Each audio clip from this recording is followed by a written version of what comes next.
பிரியமானவர்களே, கர்த்தர் நல்லவர். இந்த நாள் கர்த்தர் உண்டு பண்ணின நாள். இதில் நாம் மகிழ்ந்து களி கூறுவோம். ஆண்டவராகிய இயேசு கிறிஸ்துவின் நாமத்தினால இந்த விசுவாசத்தின் போதனைகளை கேட்கும்படியாக நான் உங்கள் ஒவ்வொருத்தரையும் வாழ்த்தி ஆசீர்வதிக்கிறேன். கர்த்தர் நல்லவர். பிரியமானவர்களே, இந்த காலை வேளையிலையும் நான் உங்களை ஆசீர்வதிக்கிறேன். நீங்கள் கோடா கோடியாய் பெருகுவீர்களாக. வாழ்க்கையில் வேதத்தில் சொல்லப்பட்டிருக்கிற அனைத்து நன்மைகளையும் பெற்று நீங்கள் கோடா கோடியாய் பெருகும்படியாக இயேசுவின் நாமத்தினால ஆசீர்வதிக்கிறேன். இந்த ஆசீர்வாதம் அப்படியே உங்கள் வாழ்க்கையில் வந்து பழிக்கும். பாருங்க, இன்றைக்கு நம்ம எப்படிப்பட்ட ஆவியை உடையவர்களாக இருக்கிறோம். இன்றைக்கு நாம் விசுவாசத்தின் ஆவியை உடையவர்களாக இருக்கிறோம்னு வேதம் நமக்கு கற்றுக் கொடுக்கிறது, போதிக்கிறது. பாருங்க, எப்படிப்பட்ட ஆவியை நம்ம உடையவர்களாக இருக்கோம்னா, விசுவாசத்தை நாம் பேச வேண்டும். ஏதோ கண்ணில் பார்க்கறது பேசுறது இல்லை, கண்ணில் காணாததை, காணப்படாதவைகளை பேசுறது தான் வந்து விசுவாசம். பாருங்க, நம்ம எதை நோக்கி இருக்கிறோம், காணாததை அதை பெற்றுக்கொண்ட மாதிரி விசுவாசிக்கிறது தான் விசுவாசம். பாருங்க, கண்ணில் ஒரு பொருள், என் கையில் ஒரு பொருள், இப்போ இந்த பெண் என் கையில் இருக்கும்போது இதுக்கு ஒன்றும் பெரிய விசுவாசம் தேவையில்லை. இந்த பெண்ணை இல்லாதப்போ நான் விசுவாசிக்கிறேன். பாருங்க, என் கையில் பெண் இருக்கிற மாதிரி, அதுதான் விசுவாசம். இல்லாததை இருக்கிறது போல விசுவாசிக்கிறது தான், நம்புறது தான் வந்து விசுவாசம். பாருங்க, அதனால இன்றைக்கு நாம் இப்படிப்பட்ட ஆவியை, விசுவாசத்தின் ஆவியை உடையவர்களா இருக்கணும் அப்படின்னு தான் வேதம் நம்மளை எதிர்பார்க்குது, அதை தான் போதிக்குது. பாருங்க, இன்றைக்கும் கூட 2 கொரிந்தியர் 4வது அதிகாரம் 13வது அதிகாரம், இந்த போதனைகள்ல ரொம்ப கஷ்டம் அப்படின்னு சொல்லி நினைக்க வேண்டாம். நம்ம கையில பணம் இருந்தாலும் இல்லாட்டியும், செல்வம் இருந்தாலும் இல்லாட்டியும், எல்லாவற்றுக்கும் விசுவாசமானது ரொம்ப தேவை. விசுவாசம் இல்லாமல் தேவனுக்கு பிரியமாயிருப்பது கூடாத காரியம். இந்த விசுவாசம் வந்து அவ்வளோ ஆண்டவரை ஒரு பிரியப்படுத்துற ஒரு குணம். பாருங்க, இந்த விசுவாசத்தை நாம் உடையவர்களாய் இருக்க வேண்டும். 2 கொரிந்தியர் 4வது அதிகாரம் 13வது வசனம், விசுவாசித்தேன் ஆகையால் பேசினேன் என்று எழுதியிருக்கிறபடி நாங்களும் அந்த விசுவாசத்தின் ஆவியை உடையவர்களாயிருந்து விசுவாசிக்கிறபடியால் பேசுகிறோம். விசுவாசிக்கிறபடியால் பேசுகிறோம். என்ன ஆவியை? விசுவாசத்தின் ஆவியை உடையவர்களாயிருந்து. இப்படிப்பட்ட இந்த விசுவாசத்தின் ஆவி நம்மளுக்குள்ள இருக்கணும்னு தான் ஆண்டவர் எதிர்பார்க்கிறாரு. பாருங்க, இது ஏதோ ஒரு நாள் அப்படி டப்புன்னு நம்மளுக்குள்ள வந்துடாது. ஒவ்வொரு நாளும் நம்ம இதை பிராக்டிஸ் பண்ணணும், பயிற்சி செய்யணும்.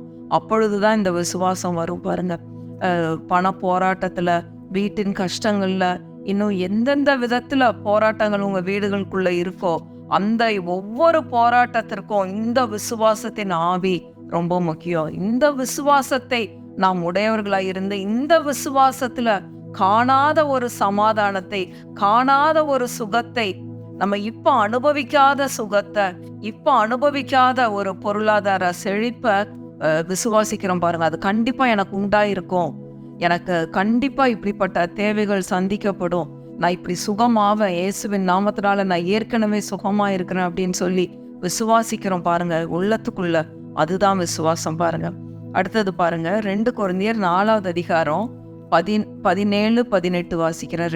2 கொரிந்தியர் 4:17-18, மேலும் காணப்படுகிறவைகளை அல்ல, காணப்படாதவைகளை நோக்கி இருக்கிற நமக்கு அதிசீக்கிரத்தில் நீங்கும் லேசான நம்முடைய உபத்திரவம் மிகவும் அதிகமான நித்திய கனமகிமையை உண்டாக்குகிறது.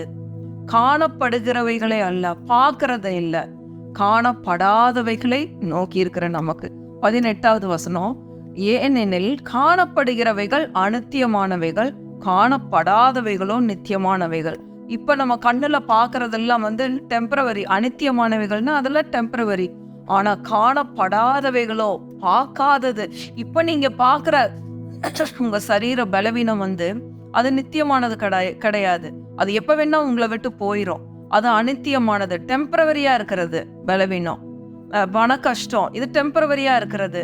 ஒரு பணம் வரும்பொழுது, சம்பளம் வரும்போது, உங்களுக்கு ஏதாவது வசதிகள் வரும்போது, இதெல்லாம் ஒண்ணுமில்லாம போயிடும், கஷ்டங்கள்லாம். அப்ப காணப்படாதவைகள், காணப்படாத ஐஸ்வர்யம், காணப்படாத சுகம், அதுதான் நித்தியமானவைகள். அதை தான் நம்ம நோக்கி இருக்கணும் அப்படின்னு சொல்லிதான் வேதம் சொல்லுது. பாருங்க, உங்களுக்கு ஒரு உதாரணம் சொல்ற பாருங்க. ஜார்ஜ் ஃபோர்மேன் அப்படின்னு சொல்லிட்டு ஒரு பிளேயர் இருந்தார். அவர் வந்து ஃபைட்டர், பயங்கரமா சண்டை போடுறவர். சின்ன வயசுல இருந்தே ரொம்ப கஷ்டப்படுற குடும்பத்துல அமெரிக்கால வளர்ந்த ஒரு மனுஷன் பாருங்க.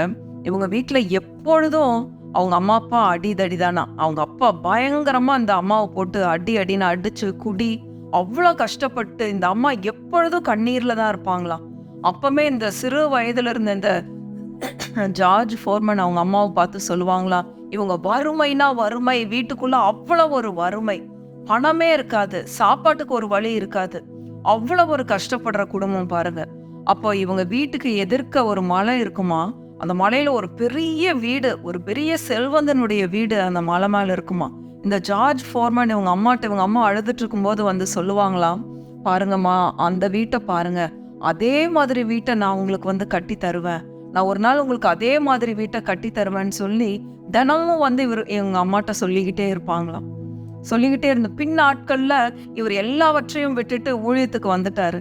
அப்ப இவங்க கிட்ட போய் கேட்டிருக்காங்க, இவங்க அப்பாட்ட, இந்த ஜார்ஜ் ஃபோர்மன்ட்ட போய் கேட்டிருக்காங்க, எப்படி உங்களால இப்படி ஒரு வெற்றிகரமான ஊழியத்தை செய்ய முடிந்தது அப்படின்னு சொல்லி கேட்கும்போது இவங்களுக்குள்ள இருந்த தரிசனத்தை சொன்னாங்களாம். என்னுடைய தரிசனம் அந்த மலை மேல இருந்த வீடு தான் என்னுடைய தரிசனம், எப்பொழுதும் அந்த வீட்டை தான் நான் நோக்கி கொண்டிருப்பேன், எப்பொழுதும் அந்த செல்வந்தனுடைய வீடு தான் என் கண்ணு முன்னாடி இருக்கும், அந்த வீட்டை எங்க அம்மாவுக்கு கட்டி தருவேன்னு ஒவ்வொரு நாளும் நான் சொல்லி கொண்டே இருந்தேன், அந்த விஷனை என் மனதுக்குள்ள கொண்டு வந்து வச்சேன், அதுக்காக நான் போராட ஆரம்பிச்சேன் அப்படின்னு சொல்லி சொன்னாங்களாம் பாருங்க. அப்போ நம்மளுக்குள்ள ஒரு விஷன், காணப்படாதவைகளை குறித்து, அந்த காணப்படாத சுகத்தை குறித்து, அதுக்காக உரிய வசனங்களை எடுத்து அவருடைய தழும்புகளால் நான் குணமானேன், ஏற்கனவே நான் குணமாகி விட்டேன், பண கஷ்டத்தின் போது என் தேவன் தம்முடைய மகிமையின் ஐஸ்வர்யத்தின்படி என்னுடைய தேவைகளை எல்லாம் சந்திப்பார் அப்படின்னு சொல்லி இப்படிப்பட்ட விசுவாச வார்த்தைகளை நாம் ஒவ்வொரு நாளும் பேசி பேசி பேசி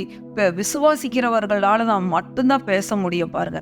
அப்ப நம்ம வாயை திறந்து இந்த விசுவாச வார்த்தைகளை கட்டவிழ்க்கும் பொழுது நிச்சயமாகவே காணப்படாதவைகள் நம்ம கண்ணு முன்னாடி அனுபவிக்கிற மாதிரி வரும் பாருங்க. இதுதான் விசுவாசம் பிரியமானவர்களே. அப்ப காணப்படாதவைகளை நோக்கி இருக்கிற நமக்கு காணப்படாத ஒன்றை நோக்கி நம்ம போய்கொண்டிருக்கிறோம்.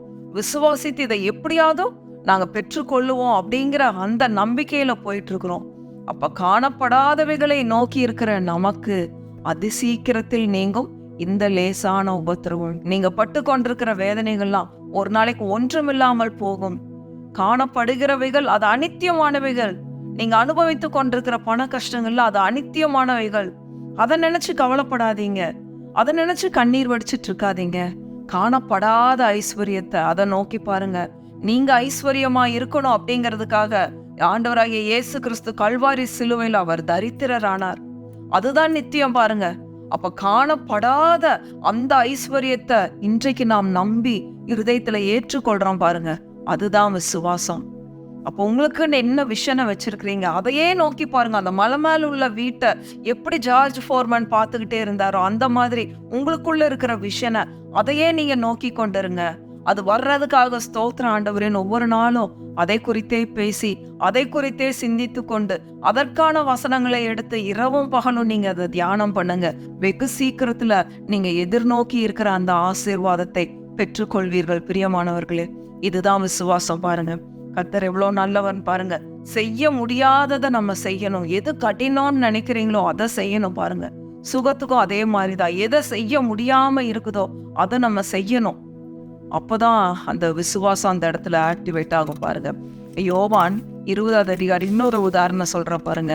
யோவான் 20வது அதிகாரம் அங்க பாருங்க, தோமா ஆண்டவர் வந்து மரித்து உயிர்த்தெழுந்துட்டாரு. உயிர்த்தெழுந்ததுக்கு அப்புறம் சீஷர்களுக்கு வந்து காட்சி கொடுக்கும்போது இந்த தோமா அங்க இல்ல பாருங்க. யோவான் 20வது அதிகாரம் 26, 27வது வசனம் பாருங்க.